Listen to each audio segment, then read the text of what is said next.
संदेवताय नमः। श्रीमद्भागवत महापुराण प्रथम खंड। अन्नम्मचारणामचरारदब्ब पादचारिणाम हस्तास्तमुक्तानम द्विपदाम च चतुष्पदम।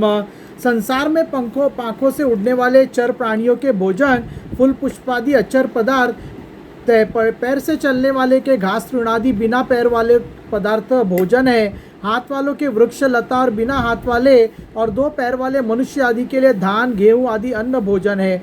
चार पैर वाले बैल ऊंट आदि खेती प्रवृत्ति के द्वारा अन्न की उत्पत्ति में सहायक है।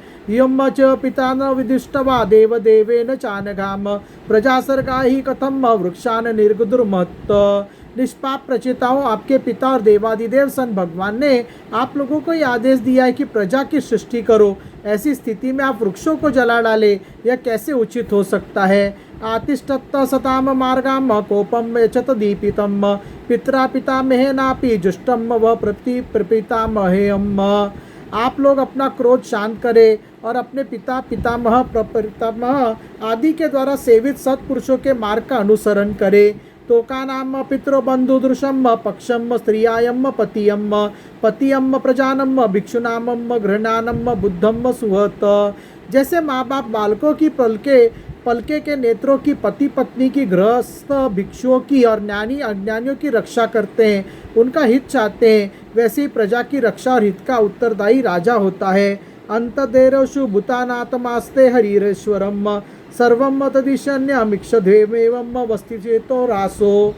प्रचेताओं, समस्त प्राणियों के हृदय में सर्वशक्तिमान सन भगवान आत्मा के रूप में विराजमान है। इसलिए आप लोग सभी को सन भगवान का निवास स्थान समझे। यदि आप ऐसा करेंगे तो सन भगवान को प्रसन्न कर लेंगे। यम समुपतितम देह आकाशमन्युमूलवनम आत्मा जिज्ञासय यच्चेत स गुणान्नत निर्वत्रे। जो पुरुष हृदय के उबलते हुए भयंकर क्रोध को आत्मविचार के द्वारा शरीर में ही शांत कर लेता है, बाहर नहीं निकलने देता, वह काल क्रम से तीनों गुणों पर विजय प्राप्त कर लेता है।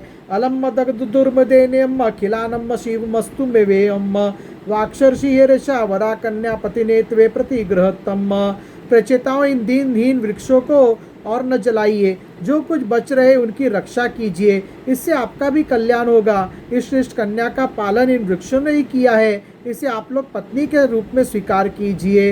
इत्यामंत्रे वरारोहम कन्यापसर सपी निरुप सोमो राजा येयो दत्वा ते धर्मनो तो पे मिरे। परिशिक्षित वनस्पतियों के राजा चंद्रमा ने प्रचेताओं को इस प्रकार समझा बुझाकर उन्हें प्रमलोचना अप्सरा की सुंदरी कन्या दे दी और वे वहां से चले गए। प्रचेताओं ने धर्मानुसार उसका पानी ग्रहण किया। तेबासस्तयाम समवक्षम प्रचाते सम्म किल यस्य प्रजा विसर्गेन लोका आपुशास्त्रियम। उन्हीं प्रचेताओं के द्वारा उस कन्या के गर्भ से प्राचतेश दक्ष की उत्पत्ति हुई। फिर दक्ष की प्रजा सृष्टि से तीनों लोग भर गए। यथा ससर्जे भूतानि दक्षो दुरुतो तो वत्सलम रेतसा मनसा चेव तन्माम हितम ऋणो।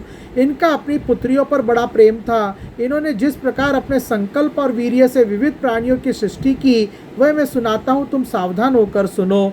मनेश्वासुर जो तो पूर्वम प्रजापति रिमाम प्रजाम देवासुर मनुष्यादिनभम स्थल जो लोकोशम। परिशिक्षित, पहले प्रजापति दक्ष ने जल, थल और आकाश में रहने वाले देवता, असुर एवं मनुष्य आदि प्रजा की सृष्टि अपने संकल्प से की। तुम्रातिमोलोक्य प्रजा सर्गम प्रजापतियम विंध्यपादानुप्रवर्जय सोचरद्द दुष्करम तपम। जब उन्होंने देखा कि वह सृष्टि बढ़ रही है, तब उन्होंने विंध्याचल के निकटवर्ती पर्वतों पर जाकर बड़ी घोर तपस्या की। तत्रा घर्मशरम नाम तीर्थम पापहरम परम तुष्पासुनो स्वनम तपासातोषयद्वीर्यम। प्रजापति दक्ष ने इंद्रियातीत सन भगवान की हंस गृह नाम के स्तोत्र से स्तुति की थी। उसी से सन भगवान उन पर प्रसन्न हुए थे। मैं तुम्हें वही स्तुति सुनाता हूँ। अस्तोषिंद सुग्रेन भगवंत मदोक्षजम तुभ्यम तद्विद्यासम्मी कस्या तुष्यद यतो हरियम।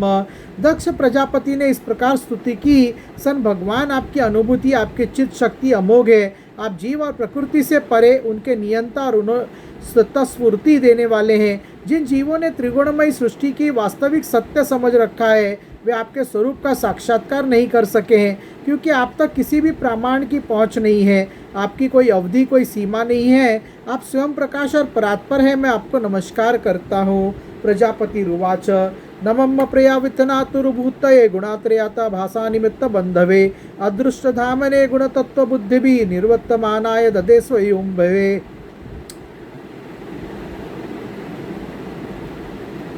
न यस्य सख्यम पुरुषो वेति सख्युम सखा वसन संवसतम पुरेस्मिन गुणो यथा गुणिनो वक्त दृष्टे तस्तमे महेशाय नमस्करोमि। ये तो जीव और ईश्वर एक दूसरे के सखा है तथा इस शरीर में इकट्ठे ही निवास करते हैं, परंतु जीव सर्वशक्तिमान आपके सख्य भाव को नहीं जानता। ठीक वैसे ही जैसे रूप रस गंध आदि विषय अपने प्रकाशित करने वाली नेत्र घ्राण आदि इंद्रिय वृत्तियों को नहीं जानते, क्योंकि आप जीव और जगत के दृष्टा हैं, दृश्य नहीं। महेश्वर मैं आपके श्री चरणों में नमस्कार करता हूँ। देहो सेवाक्षसा मनवो भूतमात्रा नामात्मन्यम च विदुवम परम यत सर्वपुमान वेद गुणाश तज्ज्ञो न वेद सर्वनन्नमनंत मीडे। देह प्राण इंद्रिय अंतकरण की वृत्तियाँ पंच महाभूत और उनकी तन्मात्राएं ये सब जड़ होने के कारण अपने को और अपने से अतिरिक्त को भी नहीं जानते, परंतु जीव इन सबको और इनके कारण सत्व रज और तम इन तीन गुणों को भी जानता है, परंतु वह भी दृश्य अथवा अज्ञेय रूप से आपको नहीं जान सकता, क्योंकि आप ही सबके ज्ञाता और अनंत है। इसलिए प्रभु मैं तो केवल आपकी स्तुति करता हूँ। यद्य परामो मनसो नाम रूप रूपस्य दृष्ट स्मृति संप्रेमोषात य इरते केवल्य असंशयतया हंसाय तस्मे सुच सद्दन में नमम। जब समाधि काल में प्रमाण विकल्प और वीर्य रूप विविध ज्ञान और स्मरण शक्ति का लोप हो जाने से इस नाम रूपात्मक जगत का निरूपण करने वाला मन उपरक्त हो जाता है, उस समय बिना मन के भी केवल सच्चिदानंदमयी अपनी स्वरूप स्थिति के द्वारा आप प्रकाशित होते रहते हैं। प्रभु आप शुद्ध हैं और शुद्ध हृदय मंदिर ही आपका निवास